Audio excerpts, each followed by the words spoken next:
سلام، اوس هم څه لنډ خبرونه. د تخار چهاب ولسوالۍ نن سهار د طالبانو لوري ونیول شوه. د دغه ولایت د امنیه قومندانۍ ویاند وایي طالبانو د یادې ولسوالۍ له نیولو وروسته هغې ته اور ورته کړی او د همګړۍ په امنیه قومندانۍ کې د دواړو لورو ترمنځ سخته جګړه روانه ده.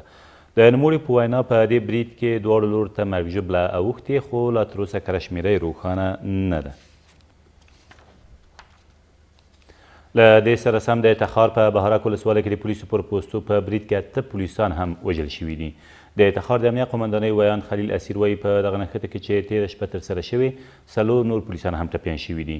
په ورته وخت کې د دغه ولایت په درقد ولسوالۍ کې هم د ملي پوځ پر پوستو د طالبانو په برید کې 10 دولتي سرتیرو ته هم مرګ ژوبله اوښتې ده.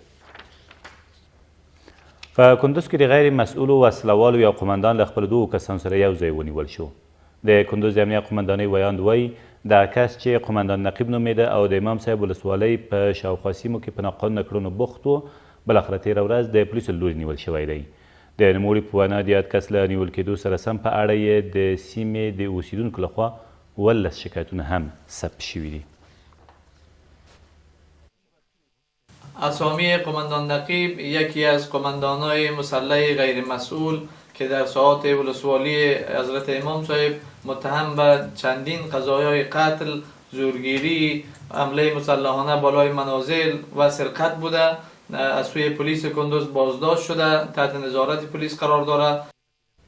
ولسمشر غنی د وسلوال پوځ په اعلی سرقمندانۍ ناسته کې د عاشورا او شهید اونۍ مراسمو د امنیت پر ټینګښت ټینګار وکړ.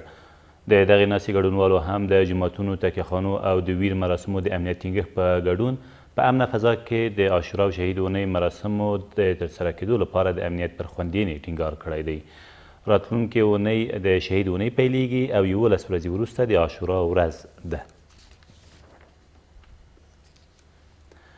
د ملي پوځ کمانډو قلو اردو نږدې ټول عملیاتونه په یوازې سر ترسره کوي. دغه مطلب د ملي امنیت سلاکار تېره ورځ له یادې قلو اردو د لیدنې پر مهال څرګند کړ او زیاته کړه چې دغه ځواکونه د هر ډول پرمختللو تجهیزاتو په لرلو سره ډېرو لږو همکاریو ته اړتیا لري. نوموړي همداراز په ډاګه کړه چې د هېواد مشرتابه غړي به په هیڅ ډول د دوی پر سر معامله ونه کړي او پر دې هم جدي کار روان دی چې افغان ځواکونه پر ځان بسیا شي او هر هغه امکانات ورته برابر شي چې د اوسنۍ نړۍ پرمختللي او پیاوړي پوځونه لري. او د بایومټریک په دستګاو کې تخنیکي ستونزې حل شوي او سر له ننه به د ولایتونو مرکزونو ته د حساسو موادو لیږد پیل شي. د ټاکنو د خپلواک کمیسیون مرستیال زیاتوي دا ستونزه د ټاکنو د خپلواک کمیسیون د تخنیکي پلاوي له څېړنې او د ملي او نړیوالو بنسټونو له تایید وروسته حل شوې ده. دا په داسې حال کې ده چې له دې وړاندې هم د حساسو ټاکنیزو توکو په لیږد کې ځنډ د بایومټریک په دستګاو کې د تخنیکي ستونزو د رامنځته کېدو له امله بللی شوي وو. دا تر دې مهاله وروستي خبرونه، تر بیا مو الله مل.